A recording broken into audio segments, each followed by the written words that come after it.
कुरुक्षेत्र विश्वविद्यालय में राज्य स्तरीय रत्नावली महोत्सव का आयोजन किया जा रहा है। आयोजन में हरियाणा की संस्कृति का विशेष प्रदर्शन किया गया। इस 4 दिवसीय महोत्सव के दूसरे दिन हरियाणा के कैबिनेट मंत्री कृष्ण बेदी ने मुख्य अतिथि के रूप में शिरकत की। समारोह का शुभारंभ किया गया। कृष्ण बेदी ने महोत्सव में लगे हरियाणवी संस्कृति के विविध स्टॉल्स का अवलोकन भी किया। बातचीत के दौरान मंत्री बेदी ने कहा कि हरियाणा की संस्कृति को संजोए रखने में कुरुक्षेत्र विश्वविद्यालय का महत्वपूर्ण योगदान है। साथ ही रत्नावली महोत्सव जैसे आयोजन हरियाणवी विरासत को नई पीढ़ी के समक्ष प्रस्तुत कर इसे जीवंत बनाने का कार्य कर रही है।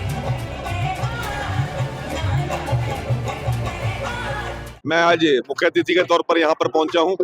हमारे आदरणीय डॉक्टर एस.एन. सचदेवा जी जो vice chancellor Kurukshetra university Kurukshetra हैं और लगातार जिनका दूसरी टर्म चल रही है और इनके सानिध्य में कुरुक्षेत्र विश्वविद्यालय नई ऊंचाइयां छू रहा है, जहां मैं इसके लिए इनको बधाई देता हूं। वहां रत्नावली में सभी जो पार्टिसिपेंट्स हैं उन सभी को भी बहुत बहुत बधाई देता हूं और उनके साथ साथ यहाँ की पूरे का पूरा जो टीचिंग और नॉन टीचिंग स्टाफ है जिनका बहुत बड़ा योगदान रहता है इस रत्नावली को सफल करने के लिए, उनको भी बहुत बहुत शुभकामनाएं। महोत्सव में हरियाणा के विभिन्न जिलों की सांस्कृतिक झलक दिखाने वाले कार्यक्रम और स्टॉल्स लगाए गए, जिनमें हरियाणवी परिधान, हस्तशिल्प, लोक नृत्य और संगीत का प्रदर्शन किया जा रहा है। इस मंच पर हरियाणा की पूरी संस्कृति की विविधता देखने को मिल रही है, जिससे न केवल राज्य के लोगों में सांस्कृतिक गर्व का संचार हो रहा है, बल्कि बाहर से आए लोगों को भी हरियाणवी संस्कृति को करीब से जानने का मौका मिल रहा है। इस दौरान कैबिनेट मंत्री ने महोत्सव का उद्देश्य केवल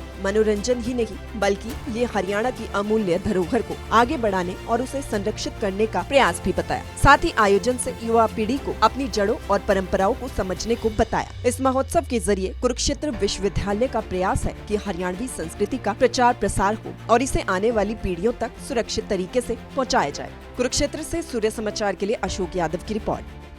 कुरुक्षेत्र विश्वविद्यालय में राज्य स्तरीय रत्नावली महोत्सव का आयोजन किया जा रहा है। आयोजन में हरियाणा की संस्कृति का विशेष प्रदर्शन किया गया। इस 4 दिवसीय महोत्सव के दूसरे दिन हरियाणा के कैबिनेट मंत्री कृष्ण बेदी ने मुख्य अतिथि के रूप में शिरकत की। समारोह का शुभारंभ किया गया। कृष्ण बेदी ने महोत्सव में लगे हरियाणवी संस्कृति के विविध स्टॉल्स का अवलोकन भी किया। बातचीत के दौरान मंत्री बेदी ने कहा कि हरियाणा की संस्कृति को संजोए रखने में कुरुक्षेत्र विश्वविद्यालय का महत्वपूर्ण योगदान है। साथ ही रत्नावली महोत्सव जैसे आयोजन हरियाणवी विरासत को नई पीढ़ी के समक्ष प्रस्तुत कर इसे जीवंत बनाने का कार्य कर रही है।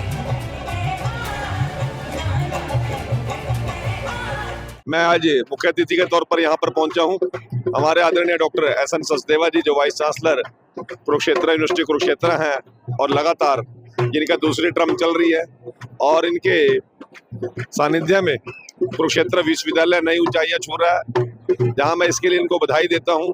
वहां रत्नावली में सभी जो पार्टिसिपेंट्स हैं उन सभी को भी बहुत बहुत बधाई देता हूं और उनके साथ साथ यहाँ की पूरे का पूरा जो टीचिंग और नॉन टीचिंग स्टाफ है जिनका बहुत बड़ा योगदान रहता है इस रत्नावली को सफल करने के लिए, उनको भी बहुत बहुत शुभकामनाएं। महोत्सव में हरियाणा के विभिन्न जिलों की सांस्कृतिक झलक दिखाने वाले कार्यक्रम और स्टॉल्स लगाए गए, जिनमें हरियाणवी परिधान, हस्तशिल्प, लोक नृत्य और संगीत का प्रदर्शन किया जा रहा है। इस मंच पर हरियाणा की पूरी संस्कृति की विविधता देखने को मिल रही है, जिससे न केवल राज्य के लोगों में सांस्कृतिक गर्व का संचार हो रहा है, बल्कि बाहर से आए लोगों को भी हरियाणवी संस्कृति को करीब से जानने का मौका मिल रहा है। इस दौरान कैबिनेट मंत्री ने महोत्सव का उद्देश्य केवल मनोरंजन ही नहीं, बल्कि ये हरियाणा की अमूल्य धरोहर को आगे बढ़ाने और उसे संरक्षित करने का प्रयास भी बताया। साथ ही आयोजन से युवा पीढ़ी को अपनी जड़ों और परंपराओं को समझने को बताया। इस महोत्सव के जरिए कुरुक्षेत्र विश्वविद्यालय का प्रयास है कि हरियाणवी संस्कृति का प्रचार प्रसार हो और इसे आने वाली पीढ़ियों तक सुरक्षित तरीके से पहुँचाया जाए। कुरुक्षेत्र से सूर्य समाचार के लिए अशोक यादव की रिपोर्ट।